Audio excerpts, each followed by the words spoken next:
3천만 원 지금 한 번에 사도 될까요? 아니면 천천히 나눠서 사야 할까요? 이 질문은 제가 유튜브 구독자분들이나 강의 수강생분들께 정말 자주 받는 질문 중에 하나입니다. 물론 여기서 투자 대상은 미국 주식, 특히 S&P 500 ETF인데요. 실제로 지난주 영상의 댓글에서도 한 구독자님이 1억 원이 있을 때 어떻게 투자해야 할까요? 라는 질문을 주시기도 했어요. 그래서 오늘 영상은 그 질문에 종지부를 찍기 위해서 준비를 했습니다. 이미 많은 분들께서 매달 월급의 일부를 적립식으로 S&P 500 ETF를 매수하는 건 잘하고 계세요. 그런데 문제는 목돈이 생겼을 때 이 목돈을 한 번에 매수해야 할지 아니면 나눠서 매수해야 할지, 나눠서 매수한다면 몇 번에 걸쳐서 어느 정도의 기간으로 매수를 해야 할지, 이것이 참 고민이 되는 거죠. 물론 이 질문 자체는 아주 심플해요. 그런데 사실 이 질문의 이면에는 예적금보다 더 뛰어난 수익률을 거두면서 동시에 잃지 않는 투자를 하고 싶다는 투자의 본질적인 고민이 담겨 있습니다. 그래서 이걸 차근차근 풀어갈 필요가 있는데요.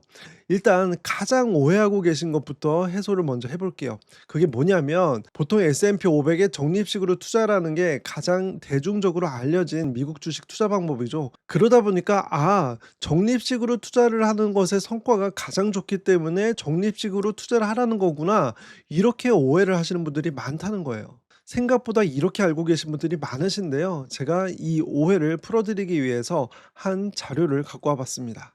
지금 보시는 그래프가 관련된 자료인데요. 우선 용어부터 정리를 해볼게요.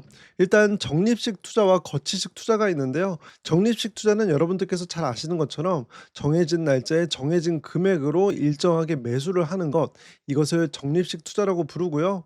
그리고 거치식 투자는 목돈을 한 번에 일시에 투자를 하는 것을 거치식 투자라고 합니다. 지금 보시는 이 표는 S&P 500을 24개월 동안 적립식으로 매수한 성과에서 같은 기간 동안 같은 금액으로 24개월 동안 거치식으로 투자한 성과를 빼준 그 값을 나타낸 표입니다. 예를 들어서 적립식으로 투자한 성과가 10%이고 거치식으로 투자한 성과가 5%이다 라고 했을 때 10%에서 5%를 빼주면 얼마죠? 네, 5%잖아요. 그리고 5%는 0%보다 큰 양수값이죠. 그래서 플러스 수익률을 거두게 되는 것이고요. 반대로 적립식 투자의 성과가 10%이고 거치식 투자의 성과가 더 좋아서 20%라고 하게 되면 10%에서 20%를 빼주니까 마이너스 10%이고요. 0%보다 더 낮은 마이너스 10%이기 때문에 값이 이 아래에 찍히게 됩니다. 따라서 적립식 투자의 성과가 더 좋으면은 그래프가 위로 올라오게 되어 있고요.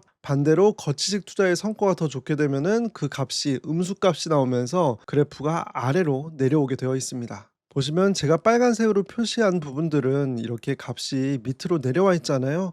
이 기간 동안에는 거치식 투자의 성과가 적립식 투자의 성과보다 더 좋았던 기간을 의미합니다. 여러분들이 보시기에는 어떠신가요? 지금 값이 밑으로 내려와 있는 구간이 더 길죠. 따라서 적립식 투자보다 거치식 투자의 성과가 더 좋았던 기간이 길다는 것을 의미해요. 그게 비율로는 65%에서 70% 정도 거치식 투자의 성과가 더 좋았던 기간이 길었다라고 볼 수가 있는 것이고요. 그런데 이거는 장기간 우상향하는 S&P 500에 투자를 한다면은 어쩌면 그 결과가 당연한 것일 수도 있어요. 왜냐면은 장기간 우상향했다는 것은 오랜 기간 동안에 떨어지는 폭보다 올랐던 폭이 더 컸다는 것을 의미하기 때문이죠. 따라서 더 이른 시간에 더 많은 금액을 투자를 했던 거치식 투자의 성과가 더 좋을 가능성이 높았다는 거예요. 자, 근데 여기까지 들으시면 어떤 분들께서는 "그래, 결심했어." 하면서 장기간 우상향하는 S&P 500이니까 지금 매수할 수 있을 때 왕창 다 사버리자라고 생각하실 수 있는데요.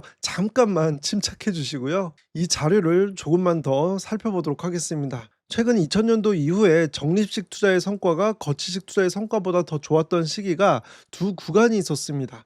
하나는 지금 표시한 이 부분이고요. 또 다른 하나는 이 부분인데요. 첫 번째 동그라미 부분은 2000년도 내외, 그리고 두 번째 동그라미 부분은 2008년도 내외입니다. 이 두 시기는 어떠한 시기였죠? 네. 2000년도에는 닷컴 버블이라고 해서 IT 관련 기업들의 주가가 크게 치솟았다가 이후에 거품이 빠지면서 주식시장 전반으로 주가가 많이 하락했던 그 시기고요. 2008년도에는 많은 분들께서 잘 아시다시피 서브프라임 모기지 사태가 일어나면서 S&P 500의 주가가 거의 반토막이 나기도 했던 그러한 시기입니다. 즉 S&P 500의 적립식 투자의 성과가 더 좋았던 시기는 S&P 500이 큰 폭으로 오랜 기간 동안의 조정을 받았던 시기이다라는 것을 알 수가 있고요.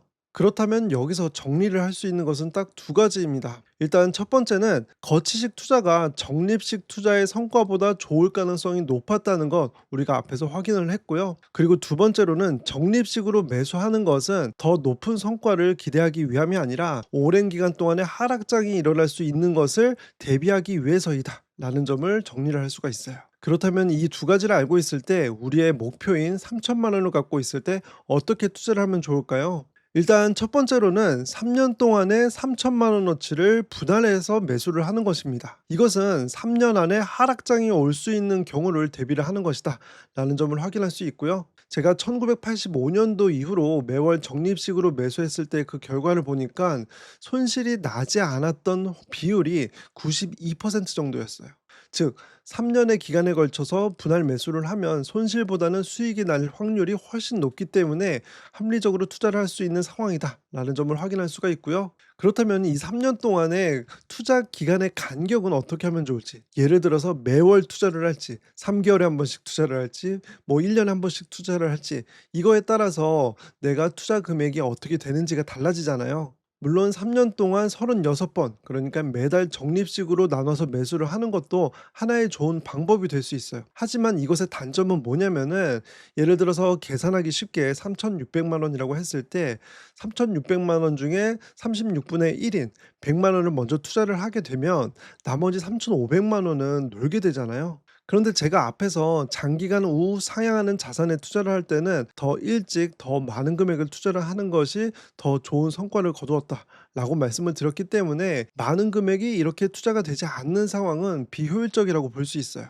그래서 적립식 투자의 안정성을 확보를 하고 거치식 투자에 더 나은 성과를 기대를 할 수 있는 투자, 이 두 가지를 실천하기 위해서 저는 지금 1,000만 원, 그리고 1년 후에 1,000만 원, 그리고 2년 후에 1,000만 원, 이렇게 투자를 하는 것이 합리적이라고 판단을 합니다. 물론 이 방법이 100%의 확률로 예적금보다 더 나은 성과를 보였다라고 말씀을 드릴 수는 없어요. 그래서 어떤 분들께서는 또 나는 100%가 아니면, 확실하지 않으면은 나는 투자를 못 하겠어, 이렇게 생각하실 수도 있는데요. 그런데 저는 관점을 조금 바꿔보시는 어떨까라고 제안을 드리고 싶어요. 저도 처음에 투자를 할 때 이러한 리스크를 감당하는 거 쉽지 않았습니다. 그런데 이러한 투자를 하지 않으면 내 집 마련, 그리고 조기 은퇴, 이 두 가지 목표는 100%의 확률로 달성할 수 없었어요. 그러니까 쉽게 말해서 내가 원치 않는 미래가 100%의 확률로 다가올 수가 있었다. 저는 이것이 더 두려웠습니다. 그래서 저는 투자를 할수록 이러한 관점이 가장 중요하다고 생각해요. 확률 높은 선택을 합리적으로 반복하자. 그러면 점점 리스크는 줄어들고 내 자산은 우상향할 가능성이 높아지게 됩니다. 이 영상을 보시는 모든 분들의 자산이 우상향하시길 바라겠고요. 다음 영상에서 또 뵙겠습니다.